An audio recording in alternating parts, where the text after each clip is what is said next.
Bem-vindo a todos para mais um Na Raça Cast. Hoje o nosso convidado é o Júnior Afonso, o Juninho. Ele tá lá em Uberaba, né, Juninho, tudo bem aí? Tudo certo, com você, Juliano? Tudo certo também.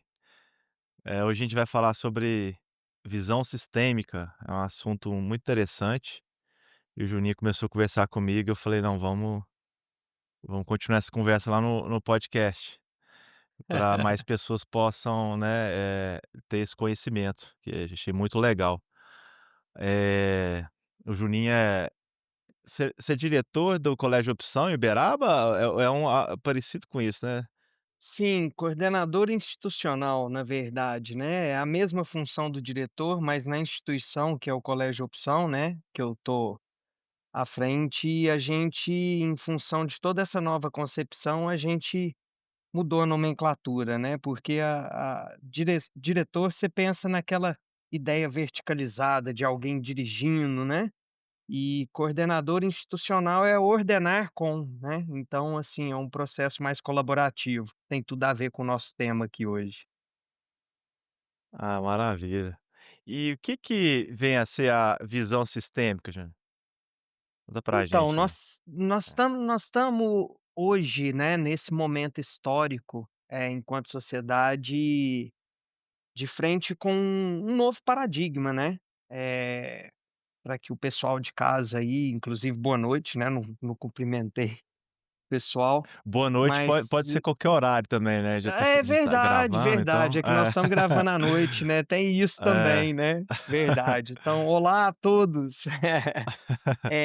A gente está de frente a um novo entendimento, né, um novo conhecimento que emergiu e que ressignifica toda a nossa forma de existir. E obviamente que isso é mais do que necessário e urgente, né, é só a gente observar os grandes problemas que a gente vem enfrentando hoje na sociedade. E a ciência, né, que é relativamente recente, porque quando a gente fala de um conhecimento que propõe um novo paradigma estruturante, né, e a gente está falando primeiramente de um conceito, então até que esse conceito se transforme num comportamento, nós estamos falando assim de muitos anos, né, centenas, talvez milhares de anos.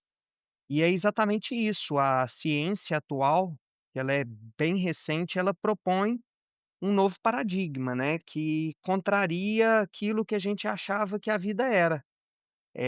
Numa visão mecanicista, né, de um pensamento aí que começou ali com o que Darwin trouxe, né, de que a vida era um processo não necessariamente o que Darwin trouxe, mas a visão darwinista pós-Darwin, de que a vida é uma luta pela sobrevivência do mais forte.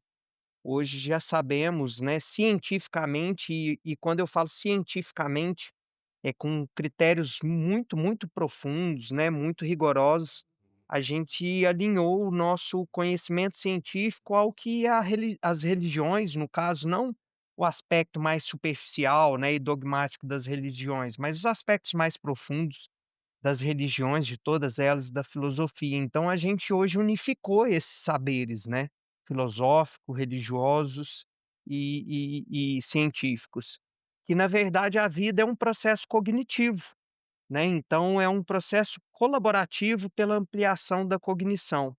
E isso ressignifica tudo, entender isso verdadeiramente e começar, a transformar gradativamente os nossos comportamentos para esse lugar, um lugar colaborativo, né, entendendo que nós somos parte de um sistema, muito mais amplo e que é interconectado e que em todas as suas dimensões, tem cognição, faz com que a gente vista um pouco a sandália da humildade e passe a colaborar quando na verdade o comportamento dominante tem, explorado bastante, né, e obviamente nós temos sofrendo estamos sofrendo as consequências dessa forma de agir, né. É interessante, muda muito a visão, né, do mundo quando a gente sai da visão, mecanicista para essa visão sistêmica, né. Como que você qual o primeiro contato que você teve com essa, eh com essa teoria, né, com essa na verdade a ciência já comprovou, Já é né, que consolidada, já é já um é conhecimento, consolidada, né. né. Sim. Isso Eu me formei em 2004 em comunicação social, e fui, né, entrei dentro da instituição, o Colégio Opção, que é originalmente uma escola fundada pela minha mãe, né, e entrei para trabalhar e sempre tive um olhar diferenciado pra educação, né, porque eu não me via dentro do contexto escolar, o contexto escolar me oferecendo oportunidades de solução de problema, aquela abordagem, né, conteudista, essencialmente conteudista, e o professor só falando, falando, eu não conseguia identificar, né, na escola, como eu poderia usar aquilo na solução dos meus problemas. E aí, óbvio, isso aí era quando eu era, né, criança, adolescente, e aí depois que eu comecei a trabalhar no colégio, eu comecei primeiramente na parte administrativa, e eu olhava para o trabalho desenvolvido e ainda que a essência do colégio sempre trouxe, né, um processo bem individualizado, mas eu olhava para as práticas e refletia muito sobre aquilo. Eu falava: "Gente, por quê, né? Não ajuda, como que a gente pode melhorar isso?". Em 2010 eu falei: "Bom, não adianta eu ficar com essa visão de que a educação não tem contribuído com o desenvolvimento, né, mas não refletir sobre isso e muito mais, pesquisar, estudar a fundo para entender o que é que realmente precisa ser feito". E eu comecei, né, da base mesmo, porque quando a gente fala sobre educação, né, no senso comum a gente fala sobre pedagogia, né, sobre método pedagógico, só que pedagogia nada mais é do que uma estratégia de compartilhamento do conhecimento. O que sustenta a pedagogia, na verdade, é uma ciência que sustenta não só a pedagogia, ela sustenta, como a gente vai falar, que a visão sistêmica inclusive reforça muito isso, ela sustenta tudo que é epistemologia. Epistemologia é o estudo sobre a natureza do conhecimento, é a natureza, é a ciência que estuda, os processos cognitivos, como a gente aprende, né. E aí eu comecei a me deparar com conhecimentos já trazidos há muito tempo, sob o viés científico, e que tinha um outro olhar sobre o processo da educação, né. E muito se fala isso, inclusive dentro das escolas, sobre o processo reflexivo da prática, né, da praxis, e porque na verdade não é sobre ensinar, é sobre aprender. Quando a gente fala sobre epistemologia, a gente não ensina nada a ninguém. Na verdade, o que a gente cria é um ambiente que propicia o aprendizado, porque o aprendizado prescinde do agente, né, se mover. Então, assim, nós estamos compartilhando conhecimento, eu posso compartilhar com você muitas coisas. Se você não fizer o seu movimento cognitivo para assimilar aquilo, o aprendizado, por mais que eu faça, não acontece. Se a gente pegar o formato tradicional de educação, ele sempre esteve concentrado na aula do professor. Beleza, mas e o professor, ele fala só para um? Não, ele fala para muitos estudantes. E aqueles que não conseguiram assimilar? Qual é o movimento do professor para fazer com que aquele estudante realmente, né, compreenda o que está sendo compartilhado? E aí, quando eu comecei a estudar epistemologia, aquilo invariavelmente me conectou com outras áreas do saber, com a filosofia e com os aspectos mais profundos da religião, porque em essência é sobre a vida, é sobre como nós construímos prosperidade. E aí eu cheguei em alguns autores, né, o primeiro, né, dentro dessa linha já descrita como concepção sistêmica da vida foi Humberto Maturana, que é um chileno, e ele já está com seus 93, 94 anos, está vivo e dando aula até hoje numa universidade aqui no Chile, que na década de 60 a tese dele de doutorado foi validada na Universidade de Harvard e ele trouxe à tona um novo conhecimento. E esse conhecimento é chamado de autopoiese, que é a capacidade que a vida tem de se cocriar, a partir de si própria, a partir das interações. O que que ele mostrou? Ele mostrou que biologicamente, em todos os níveis, se você pegar lá de uma célula até os grandes sistemas, né, biológicos, o que acontece são processos cognitivos individuais e coletivos.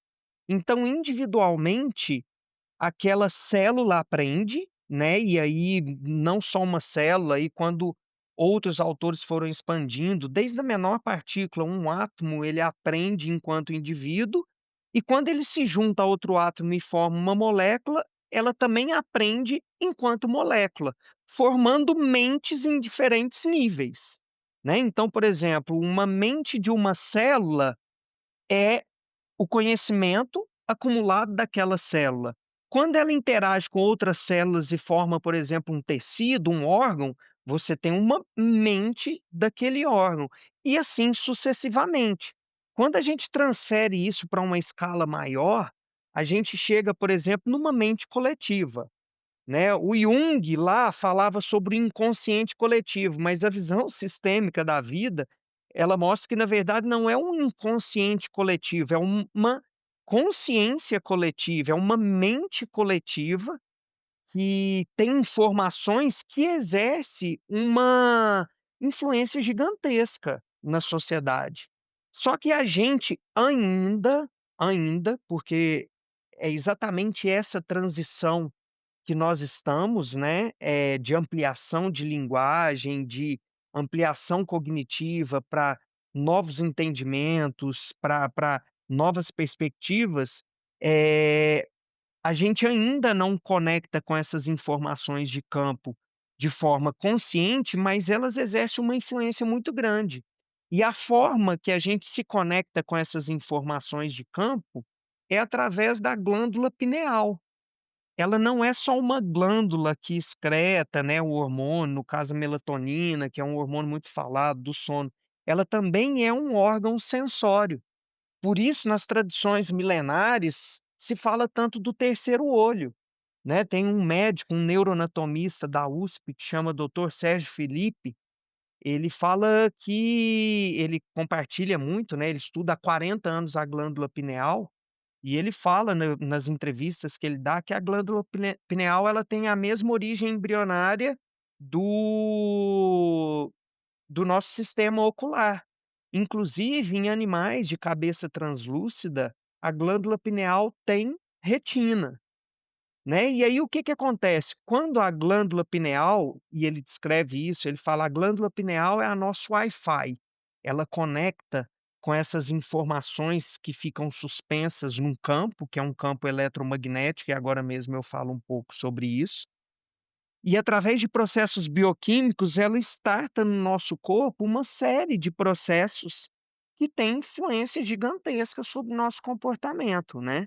Então, assim, entender sobre isso nos traz uma nova perspectiva. Se a vida não é uma luta pela sobrevivência do mais forte, e sim um processo colaborativo pela ampliação da cognição, nós mudamos o nosso comportamento de uma perspectiva de buscar culpados quando as coisas não acontecem quando da forma como a gente gostaria, para assumir responsabilidades frente a qualquer situação que aconteça, porque nós somos uma conexão, né, um processo de rede mesmo, de aprendizado constante, que através de ação e reação vamos gerando causa e circunstâncias para que a gente, né, se defronte com essas experiências que estão trazendo para a gente informações sobre como nos aprimorar.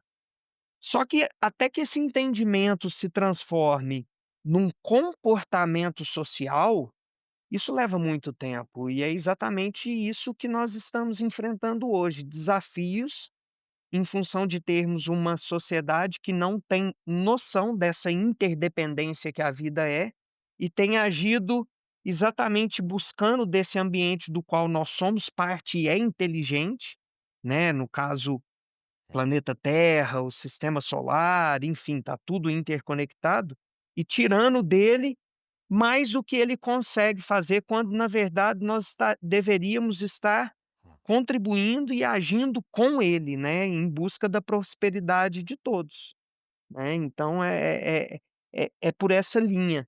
E quando eu falei sobre o campo magnético, para eu elucidar melhor sobre isso, sobre essas informações de campo, eh, eu não sei se você já ouviu essa história. Você sabe como que o infravermelho foi descoberto? Não. O infravermelho foi descoberto da seguinte forma: um cientista foi analisar o espectro de um fóton, né. Ele virou e falou: "Opa, vou colocar o fóton de luz, né, que é um filamento de luz, no prisma". O prisma abriu, né, o espectro que, no caso, emite as cores, que são as cores do arco-íris. Se tem diferentes cores, são diferentes frequências de energia, e ele ia medir qual daquelas energias tinha maior calor, né, tinha uma frequência maior, e ele colocou um termômetro para cada uma daquelas cores e colocou um termômetro padrão. O termômetro padrão aqueceu mais do que os outros termômetros, e ali ele descobriu que tinha uma frequência de energia mais forte, mais potente, só que ela não era percebida pelo sentido visão. Ou seja, não é pelo fato da gente não perceber com os nossos 5 sentidos, tato, olfato, paladar, visão, que não existam informações de campo, inclusive a própria internet. Como que nós estamos, você está aí em Araxá, eu estou aqui em Uberaba, como é que É, nós estamos falando? Essas é. informações são ondas eletromagnéticas que estão suspensas, e É, isso o GP aqui tá tendo aqui GPS, Bluetooth, Wi-Fi, que mais? Várias coisas sem fio, né, a gente não tá vendo, né, e tá acontecendo, né. Como é que você não acredita nisso? exatamente, "Ah, não", né, aí você fala assim: "Ah, mas, tem que ver", porque a gente quer ver, né, a coisa concreta, porque é mais fácil, né, exatamente, você vê: "Ah, tá aí, pronto, tá". Mas, pô, eu não tô vendo Wi-Fi, tô usando Wi-Fi, estamos usando Bluetooth, ó, fone sem fio, é tudo sem fio aqui, cara, e, né, mas exatamente. tem muito louco isso. É, e isso que você falou, uma coisa muito interessante, a gente quer ver a coisa concreta, e é bem por aí. Porque o que que acontece? Isso tudo é muito recente e a gente, né, principalmente as pessoas que têm um entendimento mais profundo, né, a gente incorre no equívoco de de de certa forma, recriminar aquelas pessoas que não têm esse entendimento, né. E a gente Uhum, tem feito uhum. isso, apontado, falar: "Ah, mas as pessoas estão muito loucas, né, o comportamento das pessoas", mas a gente precisa entender que isso é uma consequência com efeitos muito recentes. Se você pensar, né, você falou: "A gente é muito concreto", sim. Mas somente agora, nós, enquanto seres humanos, nós estamos sendo chamados a usar uma capacidade de raciocínio mais complexa. Pensa, 100 anos atrás, década de 20 lá, 1920, 80% da população brasileira morava na zona rural. É. A população mundial era de 2 bilhões de pessoas, 2 bilhões de pessoas. Hoje, nós somos 8 bilhões de pessoas e no Brasil 95% mora na zona urbana. Nós jamais, em momento algum, convivemos num nível de interação social tão grande. E a gente ainda traz o efeito da tecnologia da informação, que traz mais informações ali, mais conexão. Então, assim, o que que acontece? Hoje nós temos uma vida extremamente complexa e um comportamento extremamente simplista. É exatamente essa a razão das nossas dores, dos nossos problemas, dos problemas que nós enfrentamos. Nós estamos apegados a um materialismo, a uma ideia de vida que ela é extremamente simplista para o que a vida realmente é, né. E aí, obviamente, nós, enquanto seres humanos, se a gente colocar numa perspectiva histórica, vamos pensar desde o Homo sapiens, nós estamos aqui ocupando esse sistema chamado planeta Terra há 200.000 anos, né, de acordo com registros históricos, apesar da gente, né, descobrir, foi descoberta aí, feito uma reconstrução de um crânio, que pode remontar a uma realidade da presença de homens há 1 milhão de anos, mas vamos colocar sobre história mesmo, do Homo sapiens, 200.000 anos, a Terra está aqui há 5 bilhões de anos, e é exatamente isso. O que a ciência vem mostrando é que esse processo cognitivo, ele sempre esteve presente, né, e as evidências estão presentes na natureza. Então, como eu estava te falando, voltando ao à pergunta central, como eu tive contato a primeira vez, então a primeira vez que eu tive contato com a concepção sistêmica foi através dessa tese da autopoiese, que na verdade já não é mais uma tese, é um saber social, do Humberto Maturana, e da década de 60, e a partir daí eu fui me conectando com, né, outras coisas, e cheguei até um outro cientista também que chama Fritjof Capra, é um professor austríaco, emérito da faculdade de Berkeley, um cara conhecido mundialmente, autor de vários, né, best-sellers, inclusive o tal da física, que em 2014 lançou uma edição do que ele diz ser, a maior construção dele em termos científicos, de produção científica, que é um livro que se chama Visão Sistêmica da Vida, aonde ele traz toda essa abordagem sistêmica em 4 dimensões, né, a dimensão biológica, a dimensão ecológica, a dimensão cognitiva e a dimensão social. E aí, quando você começa a olhar isso, e mais do que entender essa dinâmica, essa lógica que faz todo sentido, e trazer para a sua vida, né, esses saberes, esses entendimentos, tudo muda, né, a gente ressignifica tudo, né, e o primeiro comportamento é esse de despertar em nós uma ideia realmente de colaboração latente. Então a mente, ela é um processo, no caso, porque é muito difícil definir o que que é a mente, né, cara, consciência, mente, são coisas muito difíceis. Tanto que a ciência não Isso, tem nem é muito difícil a ciência, levar para um laboratório para medir o que que é consciência, é impossível, né, não já nem é assunto da ciência convencional, né, essas coisas. A mente, cara, o que que é porque a mente é o que mais a gente luta, né, na vida é com a mente nossa, né, cara. Essa exato, aí é a e o que que é a mente, né, cara. Então, nesse caso seria um processo, não seria uma exato. coisa, né, não seria Exato, é, inclusive o Humberto não, desculpa, o Fritjof Capra, ele fala em algumas das palestras dele, ele fala, através de associação, né, sobre tradução, eh, aonde que essa ciência, ela se alinha com a religião e com a filosofia, né, com esses conhecimentos mais profundos e mais longos, né, porque nós sempre buscamos vislumbrar algo que a gente não compreende.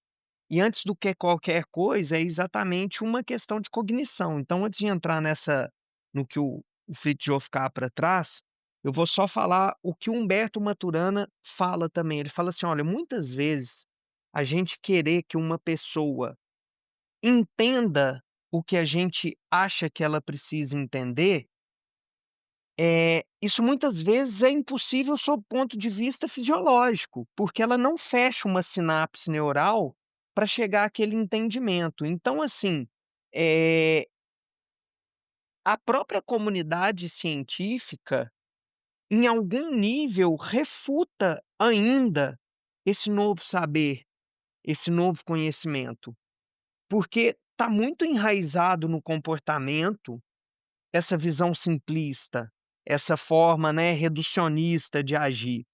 E aí, voltando à sua pergunta para o que o Capra fala, né, ele fala sobre a tradução do que seria, né, etimologicamente as palavras alma e espírito, porque na visão científica, alma e espírito era uma coisa separada da matéria, né, e obviamente mente que entra também nesse lugar. Na verdade, alma e espírito na tradução, né, etimológica significa respiro, né, é um fluxo, né, brana. de respiração. Quando você vai estudar e fazer essas analogias, você percebe que isso não é uma coisa, isso é um processo. portanto, alma e espírito, né, é um processo cognitivo. Então ele não é dissociado da matéria. Alma e espírito são processos de assunção, de compreensão, de desenvolvimento do conhecimento, e a mente é um acúmulo desses conhecimentos. Então, assim, Hum. se a gente for virar e falar assim: "Olha, o que que seria a mente?", a mente, ela é um processo de não sei se acúmulo seria a melhor palavra a se dizer. Ela é um processo É o de resultado? oi? É o resultado das Sim, da sim, ela é um conglomerado de aprendizados, né, uhum, ela é uhum, esse processo permanente de aprendizado gera essa mente, a mente seria uhum, esse lugar de aonde esses aprendizados estão, né, uhum, acumulados, aonde eles uhum, se conectam. E quando você desenvolve uma mente num nível mais avançado de complexidade, é quando nós chegamos na consciência. E aí, isso em nós seres humanos demanda um hardware, que no caso é o cérebro, para que essa consciência se manifeste, né. Então, assim, a mente é exatamente esse, né, acúmulo, esse processo de cognição, e quando esse processo de cognição atinge um nível maior de complexidade, é quando a gente chega na consciência. E no fim é um processo de aprendizado constante.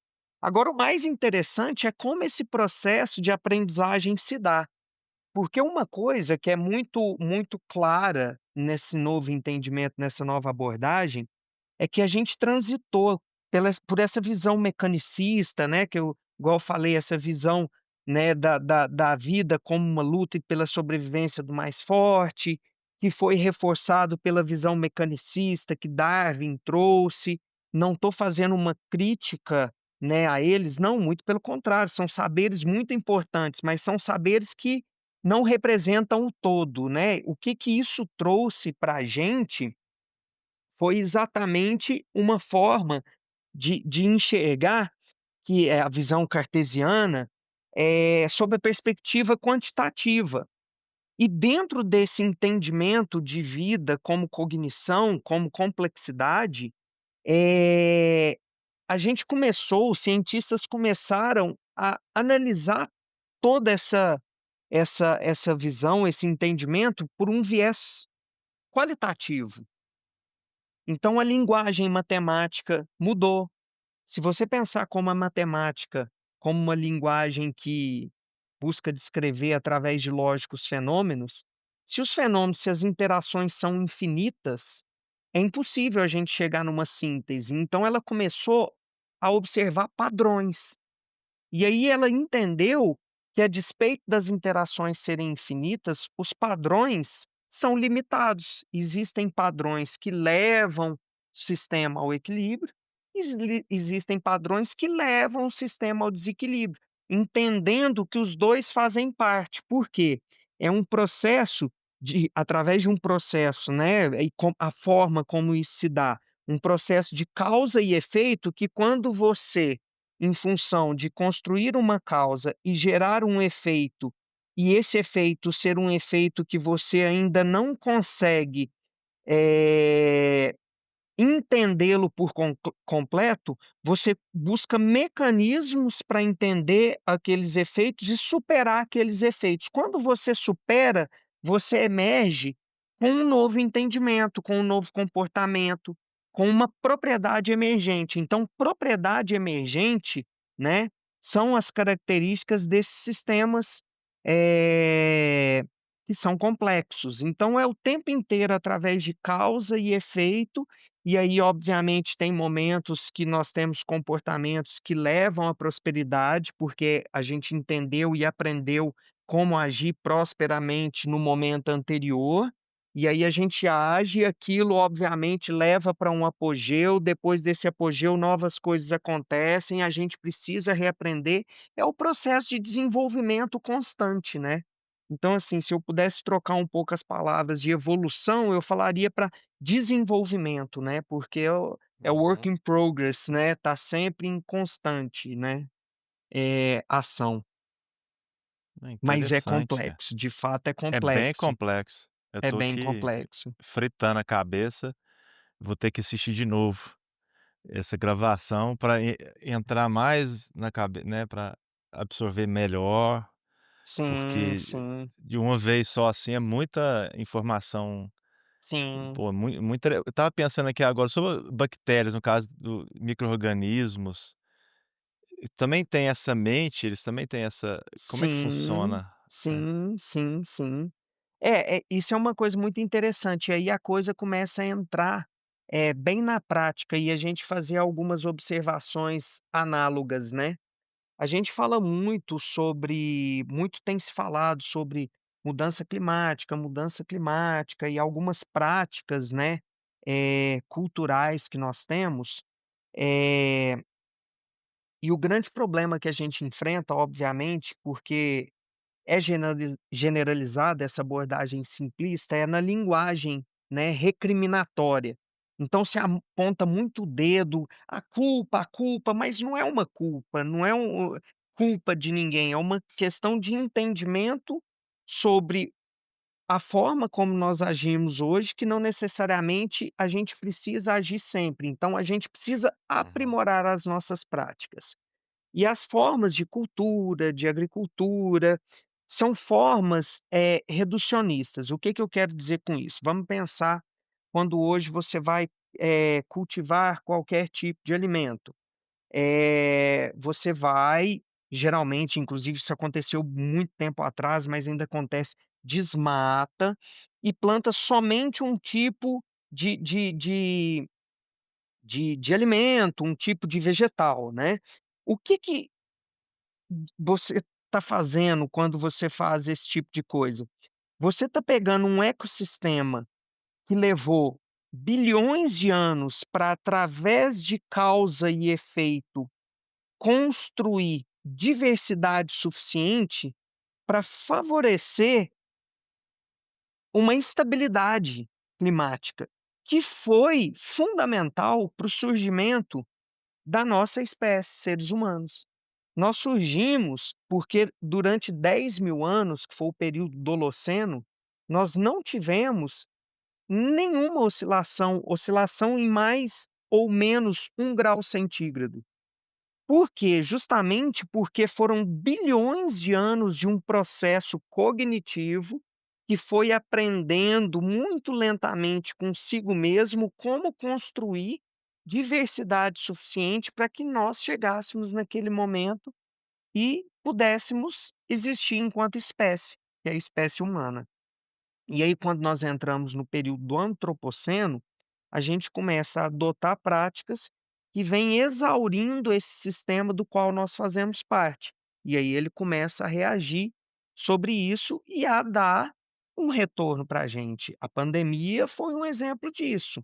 Foi uma consequência das nossas ações inadvertidas. Não é porque nós somos pessoas ruins, é porque a gente ainda não tem a cognição para entender isso. E é exatamente isso que essa ciência propõe. Então, quando a gente fala, desse processo cognitivo, a gente começa a buscar na natureza os exemplos dessa cognição, desse aprendizado. E nós temos inúmeros exemplos disso. O exemplo que a gente tem, né, de inteligência, eu diria que talvez o maior exemplo de inteligência que a gente tem num organismo, que obviamente nos evidencia que cognição é um processo que não se restringe a quem tem cérebro, ele está presente em toda a vida, são os fungos. Os fungos, eles foram os primeiros seres aqui, que começaram através de processo associativo com outros seres, construindo biodiversidade e trazendo possibilidades da gente ir expandindo em termos de diversidade, né. Então, por exemplo, o conceito de simbiose, ele nasceu exatamente, da associação dos fungos com outros seres, né, um líquen. O líquen é uma associação de um fungo com alga, e é uma associação não negativa. E infelizmente, a gente tem algumas abordagens que trazem uma concepção negativa disso, né, porque a gente sabe, infecções, né, na saúde, infecção por fungos, elas são muito complexas. Mas a saúde tem uma abordagem simplista, porque na verdade quando você fala sobre a medicina não trata sobre saúde, ela trata sobre doença, né. E aí eu já vou É, entrar, porque eu vou fazer essa associação para você conseguir entender. Então nós estamos falando, assim, de um fungo que faz uma associação com uma alga, e ele fornece para essa alga sais minerais, nutrientes, água, e a alga fornece para ele o açúcar que ela consegue através da fotossíntese, porque o fungo não faz a fotossíntese. Então você vê que através de uma cooperação, eles geram prosperidade. E esses fungos, esses micro-organismos, eles estão no subsolo, na infraestrutura. Muitas vezes a gente não vê, não percebe, né, esses seres, mas eles são extremamente importantes. Aí, para traçar essa analogia para você ver, e quando a gente faz uma prática que ela vai simplificando o sistema, nós vamos gerando esse desequilíbrio total. Nós vamos comprometendo o que está debaixo do solo e tem total importância. Então, por que o aquecimento global? A forma como esse carbono que hoje está disperso na atmosfera é fixado é através desses micro-organismos presentes no subsolo. Então, se a gente dizima a biodiversidade, a gente vai dizimando o que está debaixo do solo, né. E aí, fazendo esse link para você conseguir, para ser mais didático, para as pessoas conseguirem entender essa relação. Por exemplo, hoje na medicina já se sabe que parte fundamental da nossa saúde está no nosso intestino. E o nosso intestino é uma microbiota. E a qualidade da microbiota presente no nosso intestino determina processos muito importantes. Por exemplo, cerca de 70% das sinapses de liberações de hormônio, elas são feitas no intestino, são sinapses intestinais, e não na cabeça, não no cérebro. Só que a gente não tem esse entendimento. Por quê? Que tipo de relação nós estamos tendo com o nosso intestino? A gente, né, ainda estamos naquela visão de que a gente vai chegar lá na frente, na terceira idade, nós vamos ter problemas de saúde. O que que a ciência essa ciência mostra para a gente? Não, na verdade, você administra um ecossistema, seu corpo é um ecossistema. A nossa pele são bactérias, vírus, a nossa saliva, praticamente o nosso corpo todo, né. Então nós administramos um ecossistema em vários níveis. O nosso corpo é um ecossistema, as pessoas com quem a gente vive. Então é exatamente o cerne está exatamente na mudança de chave, no entendimento de que nós precisamos, primeiro, obviamente, aí a gente volta lá nesses ensinamentos, né, mais profundos, dominar nós mesmos, né, de parar de querer controlar o que está fora, porque a gente não controla o que está fora, de é. querer que as coisas sejam como a gente gostaria, e quando a gente dominar a gente mesmo, né, ou participar desse processo constante de tentativa, a gente desenvolver um comportamento de cooperação, né, para a gente realmente contribuir para os ecossistemas dos quais a gente faz parte. Então, essa colaboração, essa compreensão e essa cognição está presente em tudo, inclusive nos animais, nos vegetais, que também têm, né, a pineal, eles também se conectam a essas informações de campo, até porque isso veio desde sempre, né. Cara, pois é, muito interessante isso. A pineal é uma pena, Chico Xavier morreu e não estudaram, né, a pineal dele, cara. Pois, Imagina, seria pô, velho, o que a gente perdeu, muito. né. Então, se você virar e falar assim: "Juninho, de tudo que você está estudando, já viu, né, das dos entendimentos que você tem, né, através dessas diferentes linguagens, né, porque tudo é linguagem, tudo é uma tentativa de descrever, né, as experiências de vida que nós temos. Que você acredita que essa grande transformação, inclusive vou até, já que você falou de Chico Xavier, usar uma linguagem usada pelo espiritismo, que nós estamos passando pela transição planetária, né.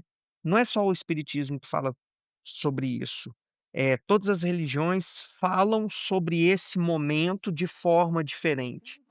Eu compreendo que nós estamos passando por um processo de ampliação da linguagem.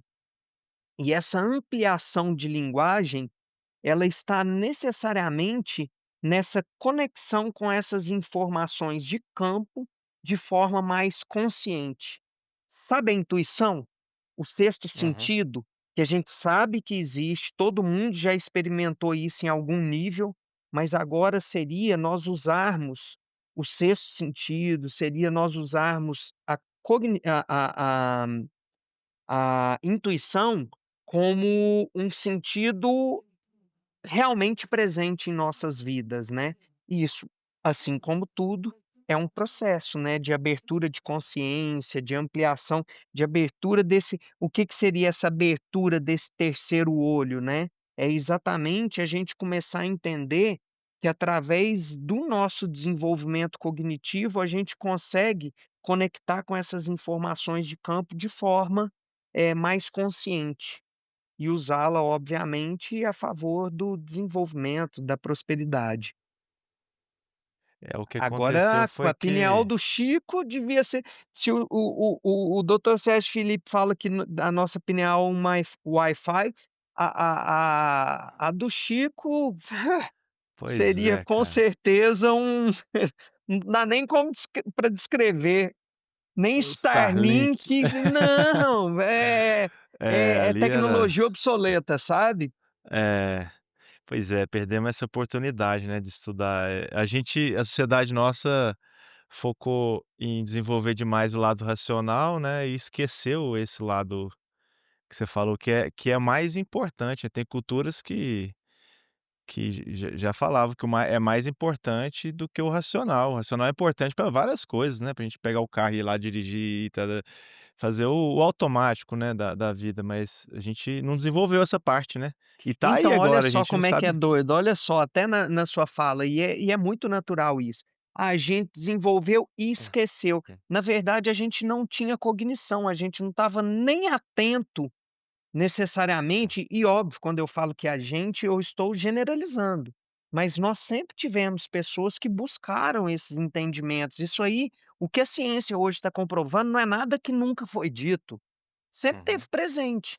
Mas é igual, por exemplo, o evangelho, ou o Bhagavad Gita que Isso. né, É, eh, o que eles s falam s lá no Bhagavad Gita, os Upanishads, lá na Índia, né, que de milhões e é muito tempo atrás, né, já falava das a gente nem sabe de quanto tempo que foi escrito, é tão antigo.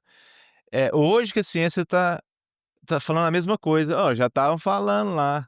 Só que assim, como assim, existe um método de comprovar, a ciência fala: "Não, espera aí, tem que levar para o laboratório, tem um método, né, tantos testes, tem que fazer se não for assim, não aceita, né, a ciência". isso, Mas assim, eles estão isso. começando a fazer algumas coisas e já era o que eles Exatamente, é falavam lá, porque, cara. assim, generalizadamente, nós chegamos num nível de complexidade que era inevitável que a ciência abrisse os olhos para isso, porque nós É. estamos lidando com efeitos muito complexos. O Chico mesmo era um cara que falava sobre isso, falava: "É fundamental que a ciência caminhe para esse lugar, porque é o lado da racionalidade". E olha só para você ver como as coisas são engraçadas, dentro de uma perspectiva filosófica, para uma sociedade ser considerada uma civilização, é necessário a presença de cultura, né, e isso foi possível depois do desenvolvimento da linguagem da fala, né, que a gente conseguiu se organizar. Mas para estar presente a cultura, porque ali a gente era uma sociedade, o aprimoramento disso é necessário a presença de arte, de religião, de política e de ciência. A arte deve representar a beleza, a política deve representar a justiça, a ciência deve representar a verdade e a religião deve representar o bem. E esse processo é um processo transitório, porque quando a gente vai aprimorando, né, parafraseando Platão, quando ele fala: "Ninguém é 100% injusto", né, quando ele fala sobre justiça, ele está falando sobre esses 4 campos. Porque o 100% injusto, ele é inválido até consigo, mas na medida que a gente desenvolve a cognição, a gente vai aprimorando e melhorando essa percepção nossa de justiça, de verdade, de bem, né, de beleza. Então é isso, é fundamental, porque, a gente não olhou para isso, mas é porque a gente não tinha generalizadamente cognição para entender a importância disso, então foi necessário que a gente caminhasse, né, até para chegar nesse momento e aí obviamente a gente se defrontar com uma exigência, né, como um reflexo, como eu falei. É interessante, é uma caminhada, né, na verdade, se for pensar, bem, tá tudo acontecendo como deve normal, é o mundo, né, nada É tá a vida. a gente acha que tá errado, depende do ponto de vista, por exemplo, a gente pode achar que uma coisa é ruim, dependendo do ponto de vista, né, você tá vendo ali, "Pô, que droga, tal", mas, não existe isso, depende do seu ponto de vista. O que você falou é interessante, a gente não pode falar: que a gente não fez isso antes", né, não cara, é um momento, né, tipo assim, É, vai se desenvolvendo, né, a gente tem que por exemplo, uma pessoa não pode ser limitada: "Ah, ele é isso, ele é aquilo", não é, a pessoa se desenvolve, né. A gente já é. viu muitos casos de pessoas que mudam, né, cara, que mudam Claro, mesmo, todo assim. mundo, todo É, todo mundo, mundo todo muda. mundo. Tanto que quando a gente vira, né, é muito engraçado, eu sempre brinco quando vira e fala assim: "Ah, eh, o que que você é? Você é diretor de escola e tal?" Eu falo: "Eu não sou, eu estou", Isso, porque a vida é, ela é um processo dinâmico. Né, é, então assim, a gente não é nada, nós estamos, é um isso, estado, né, é isso porque mesmo. o processo ele é constante, ele é dinâmico. E voltando a essa questão que você falou do ponto de vista, né, tem aquela velha história, um lenhador entra na floresta, tudo que ele vê é lenha. Né. Só que se entra uma pessoa com outro olhar, ele vai ver pássaro, ele vai ver uma série de É, coisas, então é como a gente experimenta essa experiência. Então, assim, vida, né, a nossa existência é uma experiência constante, então como que a gente tem experienciado essa existência, né. é verdade, cara. Eh, É é, fantástico, eu quando é, eu falo sobre isso, eu fico dias e dias falando é, sobre isso, porque, eh hã, são reflexões fundamentais, né, porque nós realmente estamos colhendo frutos muito desagradáveis é, dessa ausência de cognição, mas também é muito natural, né, o apocalipse, na verdade, não é o fim do mundo, né, ele é é, exatamente esse momento histórico aonde a nossa cognição, para realmente aprender com, essa limitação cognitiva nossa, a gente vai experimentar momentos dolorosos, já estamos experimentando, né, é momentos inevitável, né, não é tem como, inevitável, agora não tem inevitável. como se tudo é um sistema, né, então estamos todos conectados. E agora com, a internet, você tendo uma possibilidade de todo mundo em qualquer lugar do mundo ter internet. Surgiu a internet já foi um: "Uau, cara, agora converso com a pessoa do outro lado do mundo", isso aí era demais. Mas agora todo mundo tem acesso a qualquer momento, né, você pegar seu celular, você conversa com seu amigo lá na Austrália, lá na Índia, lá em tempo real, e tem a nuvem, que são um próprio YouTube, por exemplo, você pode assistir eh, de qualquer lugar do mundo, um conteúdo, né. E assim, cara, agora é a hora que a gente vai poder ter toda a o conhecimento, né, todas as pessoas do mundo vão poder compartilhar esse conhecimento, todas as culturas do mundo, né. Tribos indígenas que remanescentes, anciões que guardam, né, a cultura deles, ainda Sim, existe, que a gente não tem sim. nem ideia, é bom escutar, agora é a hora, né. É, De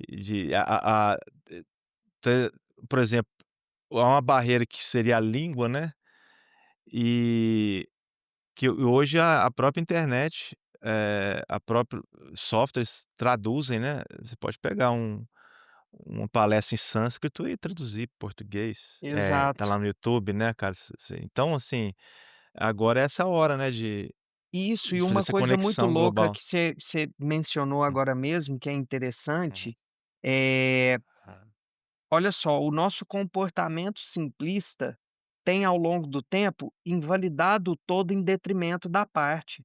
Nem tudo é só bom e é só ruim. E aí, quando você pega algo e já descreve aquilo como ruim, sem avaliar o todo, a sua complexidade, você perde a oportunidade de pegar e aprender com coisas que são muito valorosas, né. Então, assim, analisar as coisas com um nível de profundidade maior, analisar as coisas dentro de um lugar de entender que algo pode ser positivo e algo pode não ser útil, mas vamos focar então no que é positivo, faz com que a gente possa pegar exatamente isso, porque assim, vamos pensar num princípio universal, que é a otimização energética, né? No universo, o princípio básico é eficácia energética. Nenhuma unidade se repete, porque seria um desperdício de energia. Então imagina agora a oportunidade que a gente está tendo de aprender com a experiência dos outros, né. Isso é fantástico. Agora para a gente aprender com a experiência do outro, eu não posso descartar e invalidar o outro numa primeira impressão que eu tenho, porque todo mundo tem dificuldades, todo mundo tem capacidades. Se eu foco na capacidade, eu absorvo aquilo que é maravilhoso, e se eu percebo uma dificuldade, eu tenho a oportunidade de contribuir para que o outro melhore nessa dificuldade. Essa é a essência de uma abordagem educacional vanguardista que tem essa noção sistêmica e que ainda é muito incipiente hoje em dia, né, mas é uma grande oportunidade, algo que no momento ele está muito aberto, né, o campo, a vida hoje ela está muito, eh, possibilitando muito isso. Então quem já se despertou para isso, está usufruindo positivamente disso tudo, mas obviamente que antes da gente dar espaço, é fundamental que a gente transforme a si próprio, porque se a gente continua com o comportamento e a visão simplista, a nossa primeira postura é quando uma coisa é desagradável ao nosso sentimento, eu vou invalidar aquilo como um todo, né, e aí obviamente que a gente perde grandes oportunidades. Mas a gente aprende, a vida é isso, né, é, ação e reação. estamos sempre aprendendo. Você Estamos como sempre aprendendo. educador, como que você pensa em como passar essa visão, né, para as pessoas, porque você já tem esse dom, né, de saber explicar, ensinar. Você já está fazendo isso no seu local de trabalho, já está passando isso para na escola ou em outros meios? Você já está vivendo Sim. isso? Sim, É. o colégio opção é o nosso grande campo, né, de investigação e prática. Mas não só no colégio, eu também faço formação de equipes de docentes, já fiz formação de equipe de professores no estado de São Paulo, através de uma instituição, São Paulo capital.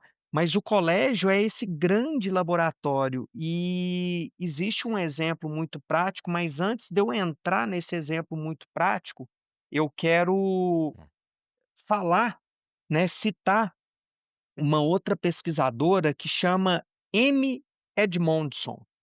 Ela tem um livro que chama Instituição Sem Medo. Qual que foi a pesquisa que ela fez? Ela fez uma pesquisa, se eu não me engano, foi no mestrado dela em Harvard também, que ela estudou a eficiência de postos de enfermagem dentro de hospitais na aplicação, de medicamentos em pacientes.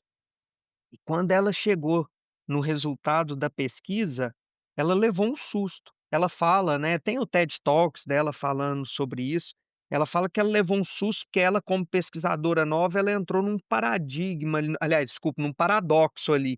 Ela falou: "Gente, a equipe mais eficaz é aquela que tem a maior quantidade de erros". Falou: "Como que isso acontece? Como é que pode? Não é possível, eu errei aqui nessa pesquisa, como que a equipe mais eficaz é aquela que erra mais, né? Que loucura isso". E aí ela falou para eu não, manchar a minha pesquisa, ela pegou um parceiro e falou assim: "Por favor, vai lá e investiga a fundo, entenda o que está acontecendo, porque como é que eu apresento isso para os meus orientadores? Eles vão invalidar a minha pesquisa". E aí eles chegaram à conclusão, depois da outra pesquisa desse companheiro dela, que na verdade, não é que a equipe mais eficaz, mais eficiente, ela tinha a maior quantidade de erros. Eles tinham segurança psicológica para relatar os erros e viam nos erros uma oportunidade de aprendizado. Então isso gerava uma cultura de compartilhamento do erro, para que eles aprendessem todos com os seus próprios erros e com os erros uns dos outros. Ao passo que equipes ineficazes eram aquelas que estavam escondendo o seu erro. Agora, olha só uma base do comportamento. Se a vida é uma luta pela sobrevivência do mais forte, se evidenciar um erro, o que que é? Sinônimo de morte. É, é, Entendeu? Olha só, é, um é, reflexo prático de um é, entendimento conceitual, ao passo, se a gente realmente entende que a vida é um processo cognitivo pela ampliação, né, da processo colaborativo pela ampliação da cognição, eu já tenho a postura do compartilhar para que a gente aprenda, porque o erro ele é parte do processo, você não é. sabe tudo. E as situações são muito distintas e inesperadas, né. E por que que eu estou citando isso? Porque a prática inicial do trabalho nosso, que foi um trabalho mesmo de reformulação do modelo educacional, foi fazer um trabalho com a equipe para o desenvolvimento do senso de pertencimento. Como assim o desenvolvimento do senso de pertencimento? Para que eles realmente entendessem que o colégio opção são eles, é eles. Por uma razão muito simples, se eles não existissem, não existia colégio opção. Então esse espaço social, ele é o resultado da interação dessa equipe, obviamente, né, que dos professores, desculpa, professores não, dos pais, dos estudantes, mas em primeira instância desses colaboradores. Só que não é algo que é natural. Todo mundo tem no seu comportamento uma naturalidade muito maior em querer esconder as suas falhas. Então esse trabalho de desenvolvimento do senso de pertencimento, ele se iniciou lá em 2017 e é uma constante, porque não é pelo fato da gente entender isso que automaticamente o nosso comportamento muda. Lembra as informações de campo que eu falei? A sociedade ainda age de forma inquisitiva. Os modelos institucionais ainda são inquisitivos. Nós não temos instituições colaborativas, nós temos instituições verticalizadas, aonde o chefe, o que ele faz é vigiar o outro, quando na verdade não é sobre chefe subordinado, são funções distintas dentro de uma estrutura em que todos devem colaborar. Então esse processo que começou com o desenvolvimento do senso de pertencimento, foi gerando uma cultura colaborativa ao longo do tempo, que permite que os estudantes experienciem na rotina um ambiente verdadeiramente de aprendizado constante, aonde o erro não é estigmatizado, e sim refletido sobre como uma oportunidade de aprendizado. E esse processo é um processo permanente. E como que isso se dá? Através das relações. Então, dentro, né, do entendimento, inclusive da biologia, de como nós nos organizamos, né, através de autorregulação, autorregeneração, e aí sim, quando a gente está regulado, quando a gente está regenerado, a propriedade emergente, ou seja, a atitude do aprendizado, ela aparece, ela floresce, eh, só é possível se você realmente consegue desenvolver essas habilidades de autorregulação. E isso foi uma cultura e é uma cultura presente, e isso se dá o tempo inteiro, porque se dá através dos relacionamentos. O conteúdo é uma parte importante? Sem dúvida, ele é um elemento contextualizador, mas a prática, ela é conduzida e orientada e mediada através de como isso se dá nas relações, né. E a gente sabe, hoje as empresas, né, isso já é um saber notório, que não é mais aquela visão de: "Ah, o importante, o que o mercado avalia é o QI, o coeficiente intelectual", não, é o QA, coeficiente de adaptabilidade, ou seja, qual a capacidade da pessoa de ser um agente positivo num meio complexo, principalmente em termos de interações sociais, né. É isso, a base é a sociedade, coletivo, cooperação, rede, conexão. E nós estamos É, diretamente conectados com as nossas experiências, né. Aí a gente poderia ficaria ainda mais complexo, mas abstrair mais para um outro campo que ele ainda está num lugar muito incipiente ainda de entendimento profundo, que é a física quântica, né.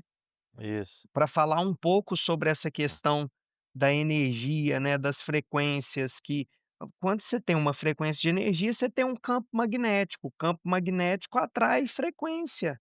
Né, É, então assim, essa questão da atração porque quando a gente vira e fala sobre matéria, né, a matéria ela é intangível, a matéria ela é invisível, o que a gente toca na verdade não é o que a gente toca, a gente sente uma repelência é. eletrostática, né, o que A a gente não tá gente vê encostando em é o nada, né, muito reflexo da louco. luz, né, são É, partículas então assim, quando a gente vai ampliando essa consciência, a gente vai entender que a gente tem relação direta com as experiências que a gente vive. Então, assim, quando a gente passa por uma situação extremamente desagradável, buscar compreender o qual é o uhum, ensino que aquela experiência tem pra é, gente, qual é o aprendizado que eu posso construir, é fundamental, porque na verdade ela nada mais é do que uma materialização da minha frequência, da experiência isso. necessária para o meu desenvolvimento, né. E não ser vítima, né. Ah, E idade não existe Mas leva vítima, né. tempo, né, Juliana, é igual você falou, Leva falou: "Ó, tempo. é fundamental que a escola, né, caminhe", É, mas quem é a escola? Como eu falei, a é. escola são as pessoas, né. Por Isso isso que a mesmo. ONU inclusive tem falado muito sobre a importância de lideranças, né. Qual que é a importância da liderança? Porque a liderança é aquela que consegue realmente entender um pouco à frente, né, É, é, não estamos entrando no escopo de melhor ou pior, não, é que tem é, alguns entendimentos e que ela compartilha, ajuda as outras pessoas a mudar a é, percepção e a transformarem a si própria, então é um processo também, né. A é isso mesmo. escola ela é reflexo do que nós somos, a política ela é reflexo do que nós somos, sabe. Você pega tradições muito antigas, né, não sei se você já ouviu falar no Egito Antigo, né, de Hermes Sim, Trismegisto, no sim, Caibalion. nossa. Cara, o Isso, que está em cima está espetacular. embaixo, não adianta a É, gente apontar: "Ah, governo", cara, o que está em cima é o que está embaixo. é, Se tivéssemos é, lá, o nosso comportamento talvez seria o mesmo, entendeu. Então não dá para isso, tacar pedra, porque o nosso telhado é de vidro. Então, é assim, isso a mesmo. base é: vamos parar de buscar culpados e assumir nossa responsabilidade, né. É isso mesmo, cara, é isso. Porque o mundo é mental, né, cara, a gente tem que começar a partir disso. Aí ele vai se densificando depois, né, vai virando a Exatamente, foi a primeira matéria. coisa que a gente falou, É, né. A que é a é, mente, né, o processo é, cognitivo, é o acúmulo isso. dessas experiências cognitivas, né.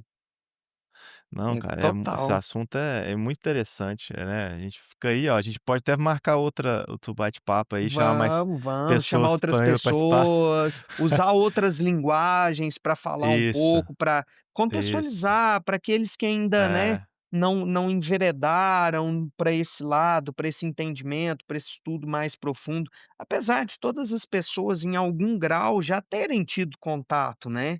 E assim, de alguma forma todo mundo já experimentou uma religião, uma fala Isso, ali de grandes mestres, eu falo isso muito, eu não tenho uma religião específica, né, eu não falo: "Eu sou isso, eu sou aquilo", porque eu realmente vejo que as religiões na sua parte mais profunda, elas são todas iguais. Mas eu isso. tenho Fala da reconhe mesma coisa da com mesma coisa de diferente formas eu também vejo diferentes assim também, e de meios diferentes.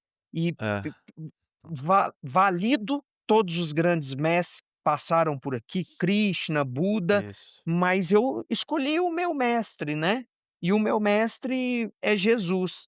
Então, assim, mais do que qualquer coisa, eu sempre falo: "Cara, não se apega a coisas que você não consegue, entender ainda. Se apega ao exemplo de vida, porque ele não falou nada, ele agiu como ele defendia, entendeu? Então, assim, a ideia de valor, de verdade, de bem, de justiça, entendeu? Então, cara, de alguma forma todo mundo já se conectou com essa entendimento sistêmico, com essa forma sistêmica, né, de compreender a vida. A gente ainda resiste porque não é o comportamento dominante, mas aos poucos a gente vai ampliando a cognição.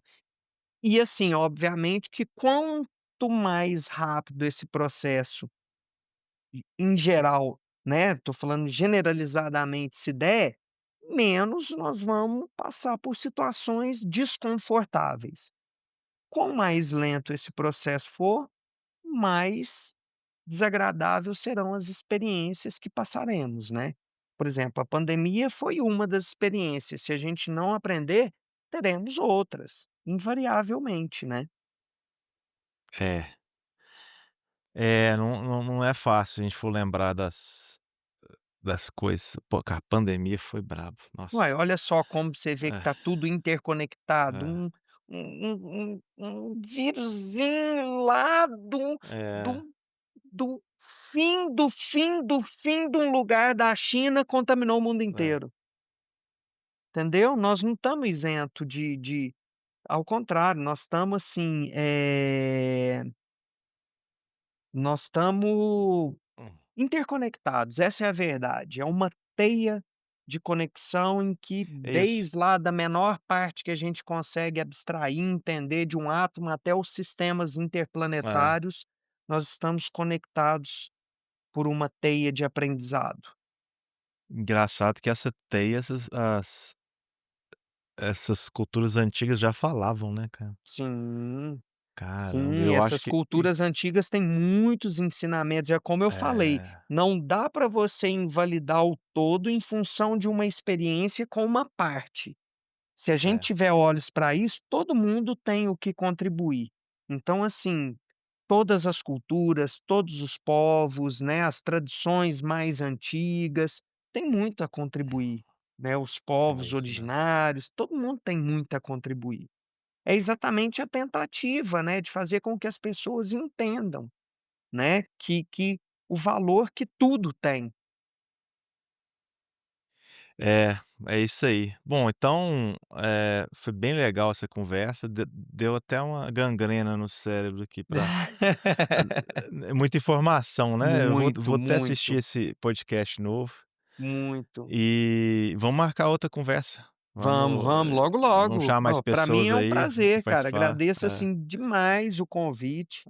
é, Tenho feito isso, né, quando a gente fala aham, ali, eu entendo, assim, a minha responsabilidade nesse processo e faço questão de sempre que sou chamado para compartilhar, né, esses entendimentos, e espero que tenha contribuído aí com as pessoas que assistirem, para que a gente consiga, obviamente, fazer com que cada um dentro de si se mobilize, né, para esse processo de autorresponsabilização e a gente transforme, né, a nossa experiência de vida aí para algo mais confortável, algo mais próspero, algo mais feliz, né. Esse é isso. é o intuito. É isso aí, Valeu. vamos deixar esse material, né, online grátis para as pessoas. acredito que é uma fica um acervo, né, a gente vai morrer, esse material vai ficar, né. Sim, E sim, alguma pessoa vai ajudar, então eu acho que o sim, intuito da gente fazer esse trabalho é esse mesmo, é deixar esse conhecimento, cara, é imprimir, né, esse conhecimento aí para mais pessoas possam, eh, a gente contribuir para esse sistema, né, exatamente, essa exatamente. rede. Bora lá, bora É isso caminhar, aí, bora ampliar nossa consciência. é isso aí. Então valeu demais a conversa aí, Valeu, Juninho. Juliano, obrigado, cara, obrigado todo mundo aí que de alguma forma vai assistir esse podcast. Show, valeu pelo convite, estamos juntos, até a próxima. Valeu, logo, logo a gente já aparece com outro podcast aí. Valeu, pessoal. Fechou, Até. abraço.